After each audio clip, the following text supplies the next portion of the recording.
Pascal Jalabert, tu disais tout à l'heure, Pascal, que les contributions qui ont été analysées par les journaux régionaux que tu représentes, hein, en Bourgogne-Rhône-Alpes, dans l'Est de la France, ces contributions, finalement, elles émanent de gens qui n'étaient pas forcément, et qui n'étaient pas même dans leur majorité, des gilets jaunes. Non, pas Des du gens tout. qui savent écrire, qui savent rédiger, qui sont Oui, alors, militants attention, il y a des gilets jaunes qui savent écrire, il n'y a Oui, pas de oui. problème, mais en effet... Non, non, non, c'est pas ce que je voulais Oui, dire. voilà. Mais ce que je veux dire, c'est que c'était pas forcément des gens qui étaient dans la revendication populaire des Gilets jaunes. Tu sentais qu'il y avait des universitaires ou des gens comme ça, ou des syndicalistes, de tout, ou des syndicalistes ou des représentants des élus d'associations, municipaux, des élus, voilà. voilà, des gens qui sont un peu plus au fait. Alors, je crois que ce qu'on peut dire, c'est qu'aujourd'hui, j'ai l'impression qu'on est arrivé à un tournant dans la société française et même européenne et au-delà. Alors, excusez-moi, je vais faire un peu d'histoire, mais dans les années 80, on va dire qu'un modèle libéral d'ouverture, de mondialisation s'est imposé avec la chute du mur.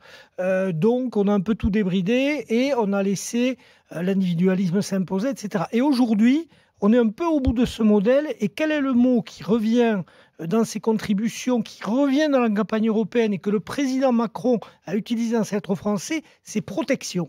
C'est-à-dire, il y a une angoisse sur l'avenir. On le disait tout à l'heure, mais la France n'est pas un pays inégalitaire, je suis désolé. Ouais. Les écarts de revenus, c'est de 1 à 8, et après redistribution, ça passe de 1 à 4.